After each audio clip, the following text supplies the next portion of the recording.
possível falar em isenção e neutralidade quando se fala em jornalismo, quando se discute coluna social? O jornalista Nestor Amazonas entende que não. Para ele, não há isenção naquilo que os indivíduos emitem opiniões, naquilo que se constrói análises do real. No noticiário dos fatos também não há isenção, na opinião de Nestor. Segundo ele, é necessário prescrutar diferentes posições e opiniões para se aproximar da realidade.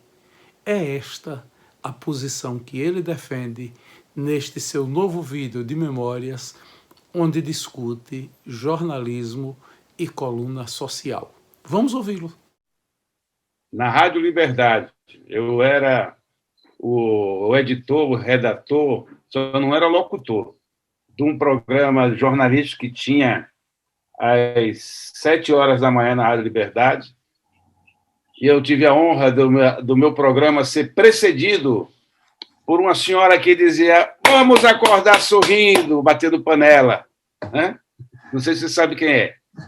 Cremilda e Gerson Filho. Eu chegava na Rádio Liberdade umas 5 horas da manhã e era energizado com aquela forma de comunicação, impacto forte.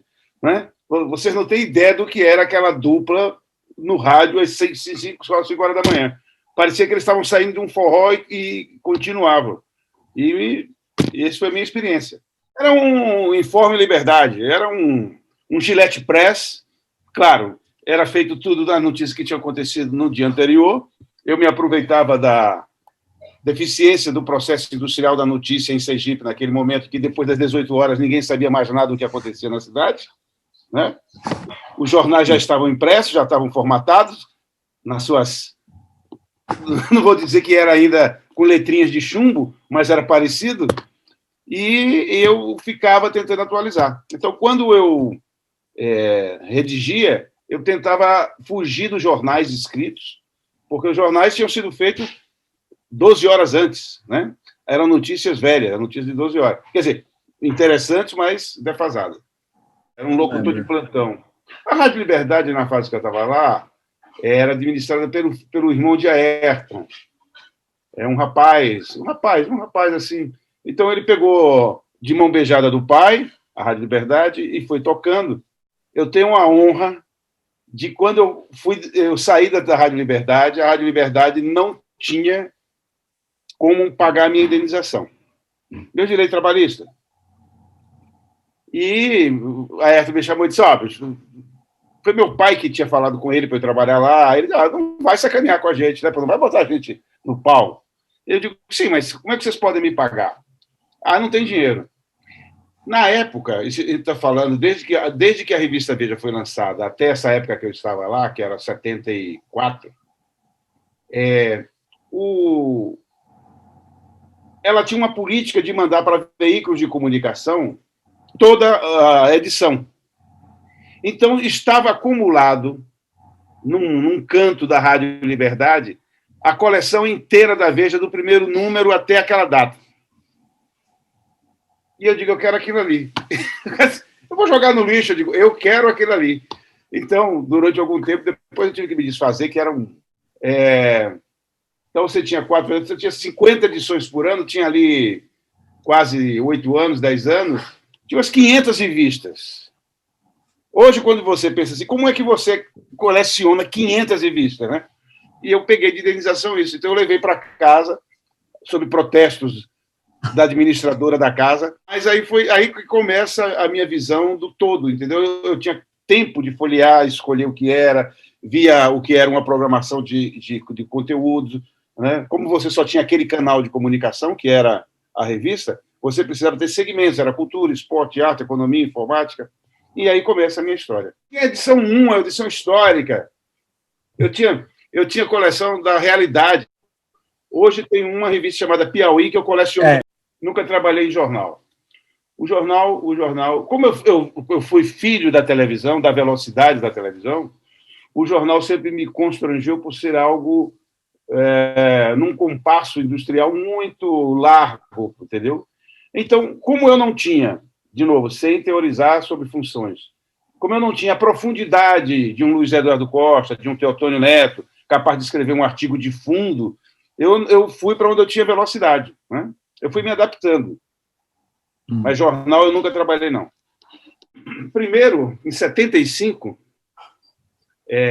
eu tinha acabado de deixar o Exército e eu tinha feito alguns cursos de especializações de controle, de contra-informação. Eu usei o Exército como uma escola, entendeu? Não foi uma tortura, não foi. Eu usei o Exército como uma escola. E quando eu saí do Exército, eu estava muito capacitado a exercer algumas atividades. Então, em 75, quando foi o ponto crucial da guerra colonial lá em Angola, eu me candidatei para ser voluntário para ir ajudar o novo governo independente.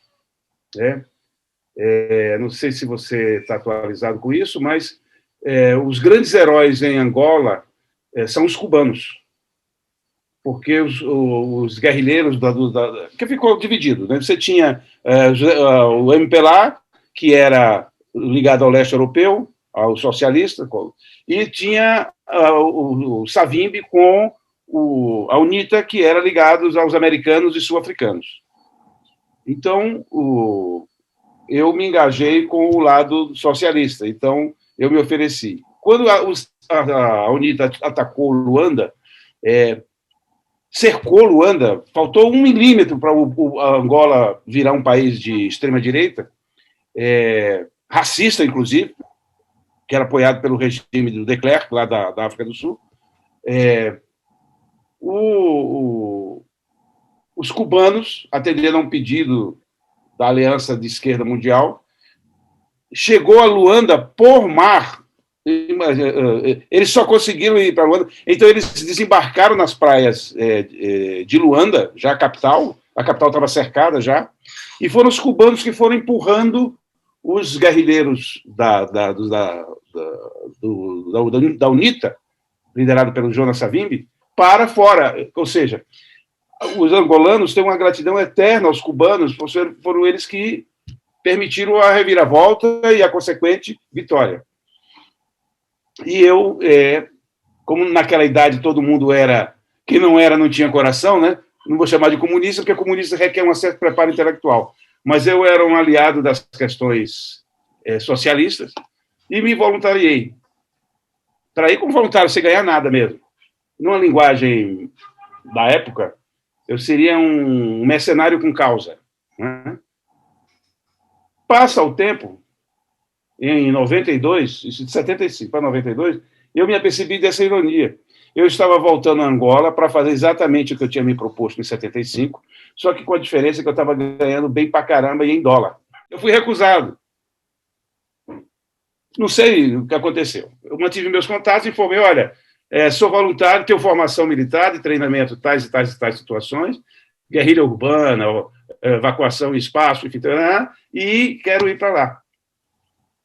Eu não sei se eles me acharam assim muito infantil, muito... Não sei, só sei que eles tiveram o bom senso de dizer não queremos você, não. E eu não fui. Porque eu teria que ir via Cuba, eu não iria pelo Brasil, porque no Brasil não dava para... Né? Apesar de que o primeiro país a reconhecer a independência de Angola foi o Brasil. Mas isso foi obra do embaixador que ele tinha, esqueci o nome do cara, que pena. Mas foi ele que fez a argumentação e Geisel, imbuído desse sentimento, lenta, gradual. Vocês não têm, quando eu digo vocês, eu estou incluindo você pessoalmente, porque eu conheço a sua formação, não tem a menor ideia do que é uma guerra. Uma guerra é o maior absurdo da humanidade, não importa de qual vetor, de qual grandeza, de qual causa, não importa. Me perdoe ser prolixo, mas isso é uma questão desse. A primeira vítima de uma guerra, todo mundo imagina que é o cara que estava lá lutando. Não, aquele é um dos últimos. A primeira vítima de uma guerra são as crianças, que perdem pais, perdem a escola, perdem a saúde, perdem a formação proteica. A segunda vítima são as mulheres, estupradas, perdem marido, perdem filhos, perdem apoio. A terceira vítima são os velhos. E assim, nessa cadeia, a última camada a ser atingida pelo horror da guerra são os militares. Porque os militares estão preparados, armados, alimentados, têm veículo, têm conexões. A guerra em si se dá num outro plano, não naquele plano. Esse foi o impacto que eu tive. Em vez de ser aquela guerra romanceada nos filmes, na literatura, aquilo ali, para mim, foi a última coisa. A coisa que mais me chocou foi a fome, a miséria, a perda dos valores, a brutalidade, a perda da humanidade na guerra. O aspecto bélico da guerra, para mim, é o que menos interessa. As estratégias, isso aí tem um pé na literatura. O meu choque foi esse, entendeu? De descobrir que eu, como consultor lá, ganhava 100 vezes mais do que o cara que era o da televisão. Isso me dava um conflito. Mas você não pode se revestir de complexo de culpa nisso, porque você está como espectador. Você não está como ator. Entendeu? Você não é ator daquela guerra. Você é um espectador. Um nariz de cerazinho aqui. Naquela época, eu já estava casado, né? E uma escritora, Renata Palottini, que é amiga de Nega, enfim, estava visitando Aracaju, e ela se surpreendeu de ver Nega casado com uma pessoa mais nova. E sergipano, para ela eu era sergipano, mais novo, enfim, machista e tal. E ela perguntou, Nega, ele não é machista? E Nega disse, olha, ele é machista, mas faz uma força da porra para não ser. Então, o que eu quero dizer, assim, como é que eu via tudo isso aí? Vou dividir em 2 capítulos. Primeiro, com relação à questão de gênero. Eu fui abençoado com 3 filhas e 2 netas. O meu universo feminino é extremamente gratificante. Coleção de amigas, amores, enfim. O meu universo se dá em torno da realização feminina. Os homens me causam outra reação. Então, quando a gente começou a trabalhar lá, claro que quando a TV Mulher foi um fenômeno com a Marta Suplicy, tal. Então, primeira coisa que a gente olhou para a questão do gênero, a gente tem que trazer pessoas aqui que não se intimidem com a desvantagem. Né? Foi Clara Angélica, depois foi Fátima Boto. O que quer dizer isso? São pessoas cuja a autoridade masculina não as intimidasse a ponto de virar um bibelôzinho. E, claro, aí eu percebi isso na Clara Angélica na hora. Ela sentou, eu digo, é ela. Eu digo, é ela, não tem conversa. O Antônio também disse, é ela. Porque ela, quando foi entrevistar Mozart de brincadeira, apertou Mozart como se a contratação dela não dependesse daquilo. É isso que eu quero dizer, entendeu? E ela fez uma entrevista estilo coluna social, mas com um viés político muito forte. E é isso. Então, as mulheres que foram para lá, tem algumas precursoras, não sei se você lembra delas. Lili Nascimento, que era apresentadora, Denise Lerner, que foi apresentadora, que foram mulheres extremamente firmes nas suas posições, entendeu? E nós demos sorte com isso. Na época, você tem que puxar também Nazaré Carvalho. Você vê que o que é em comum com essas mulheres é que elas, ao longo da história, tiveram um posicionamento fantástico. Não se esconderam através do gênero, entendeu? Não era a receita americana, não sei se você conhece essa piada, que a receita americana de todo o telejornal é a Bela e a Fera. Você tem que ter uma mulher bonita, loura, peituda, e tem que ter um cara que bata em todo mundo. Era uma receita da CBS, NBC, nos anos 60. Mas isso caiu por terra. Então, respondendo sinteticamente, essa é a resposta para a questão do gênero. Agora, para a questão do estilo que você se referia, do colonismo social, eu vou usar palavras pesadas. Assim, toda a estrutura de jornalismo é um reflexo da sociedade.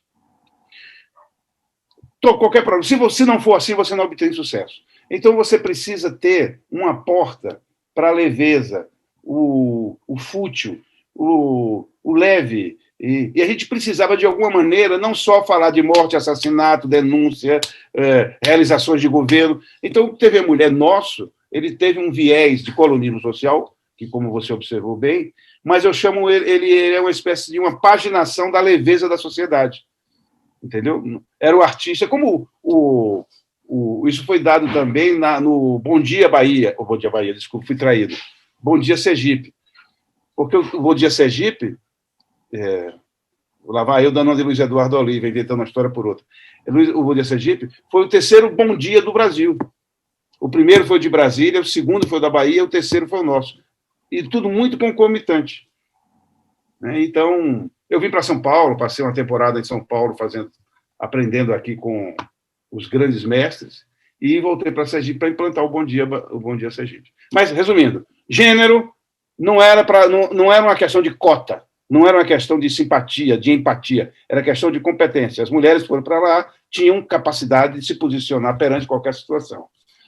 A questão do estilo. Na questão do estilo, eu precisava ter uma caixa de descompressão da sociedade para poder avançar em todas as camadas, e não só aquela que via jornalismo de determinado horário. O jornalismo social era a oficialização da entronização do ego. O ego precisa ser massageado.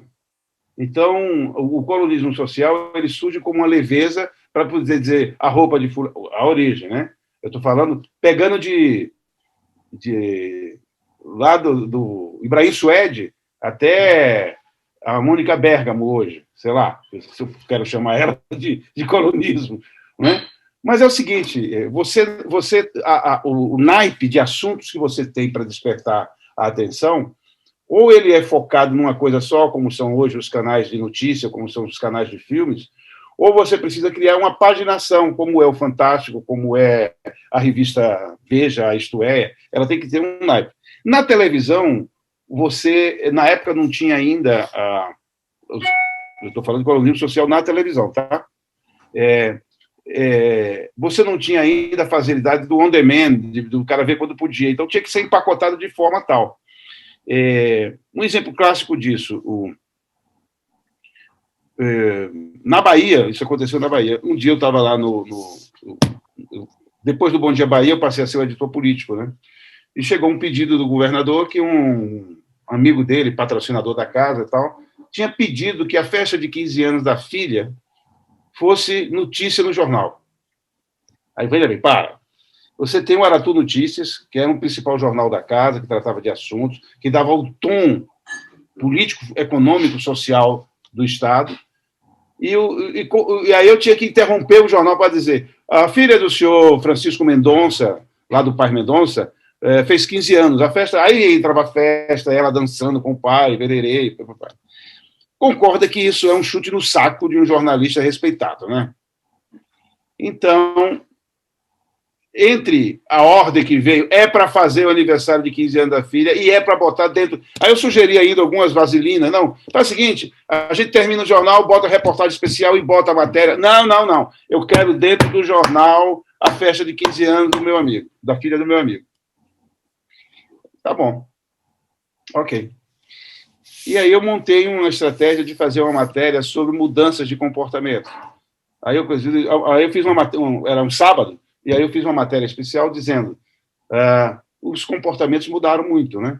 Então, por exemplo, você tinha primeira comunhão, lembra disso? Era aí eu fui entrevistar o padre, algumas pessoas que já fizeram a primeira comunhão, pessoas da sociedade que diziam: não, a primeira comunhão foi o meu ponto alto e tal. Aí hoje ninguém quer fazer primeira comunhão mais, não tem mais isso, não tem primeira comunhão mais. Aí eu peguei mais 2, outros 3 exemplos, e por último deixei o fenômeno de comportamento da festa de 15 anos. Por exemplo, a festa de 15 anos, e já foi a transformação da menina, onde o pai apresentava a filha à sociedade, já numa época casadoira e tal.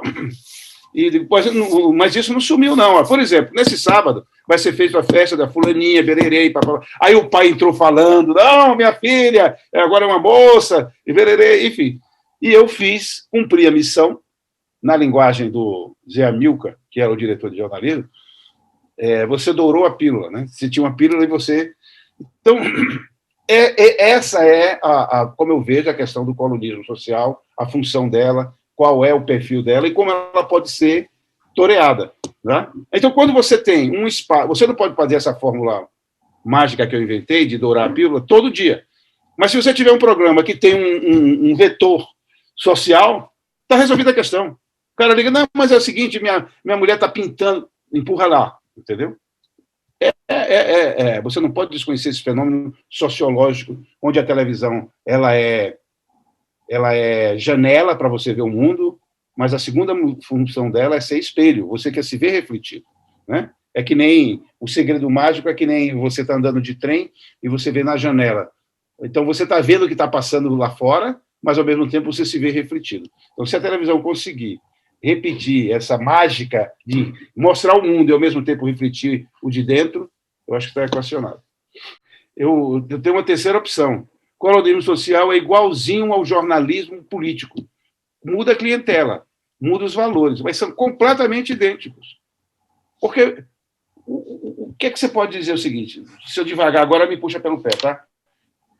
O jornalismo veio de uma função romântica, de defesa de ideias. Mas ela ficou refém de um processo industrial. Então, você tinha uma centralização verticalizada de poder de empresas que detinham o jornal, a emissora de rádio, de televisão. O segundo viés que você tem disso é da causa. Quer dizer, um grupo de pessoas que pensam parecidos estabelecem uma causa e, em defesa dessa causa, criam uma visão de futuro, de socialização do futuro, e vai ter um posicionamento político. A partir daí, é modelo de negócio.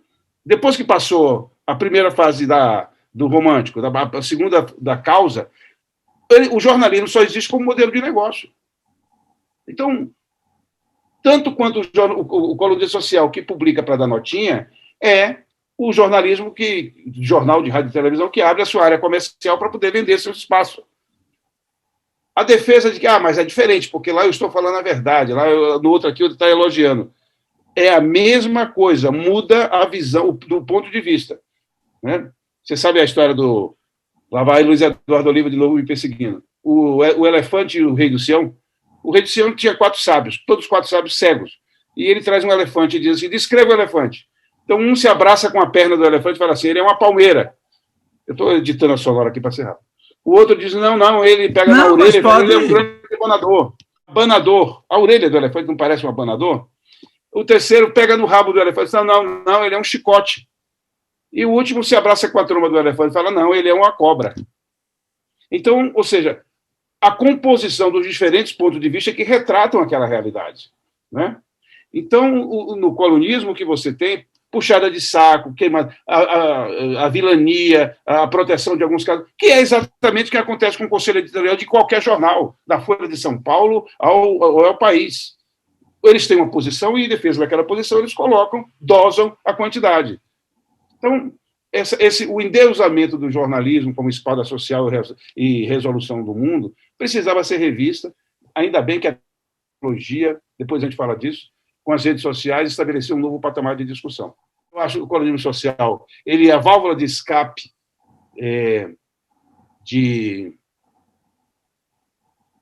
do que não pode ir na primeira página, né? Aquela notinha que você precisa dar para agradar a fulana de tal, ao cantor que está lançando um disco. Né? Então, o colonismo social, para mim, ele é na devida proporção, assim, tá? Por favor, não me julgue por isso, é o bobo da corte. É aquele cara que pode brincar, pode fazer pirueta, pode criticar o rei, mas de uma forma que ninguém dá a ele o peso que é dado ao que o rei fala, entendeu? O bobo da corte fala pelo rei quando quer atingir as coisas. O colonismo social foi plataforma de recado a vida inteira, entendeu? Eu conheço um pouco dessa história de Sergipe, porque eu fui partícipe da evolução para mim, a mais longeva e competente e rentável coluna social, que é a Thaís. Né? A Thaís foi um fenômeno que surgiu do nada, mas ela soube navegar por essas redes de influência e conseguiu, talvez, criar um negócio próprio, né? Porque ela deixou de ser o colonismo diário para ser semanal, onde ela montou o negócio dela. Ela montou um jornal dentro do jornal. Eu já escrevi isso até para ela. Ela criou um editorial dentro do jornal, que é dela. E ela negocia. Quando precisa, ela elogia. Quando ela precisa, ela critica. Eu fui vítima disso com ela. Ela, minha amiga. A gente Ela trabalhou, não sei se você sabe, Thaís trabalhou comigo na televisão. Ela trabalhou como secretária da redação, a pessoa que atendia telefonema, que anotava as coisas e tal. Então, eu conheço essa visão operária da Thaís, as pessoas não conhecem, só conhecem a glamurosa, né? Ela criou um avatar dela, linda, maquiada, maravilhosa, cheirosa, perfeita, que é para vender o produto dela. Mas Thaís é trabalhadora mesmo, Thaís é responsável, Thaís é correta, ela tem um senso de justiça. Ela é um personagem à parte do colonismo sergipano.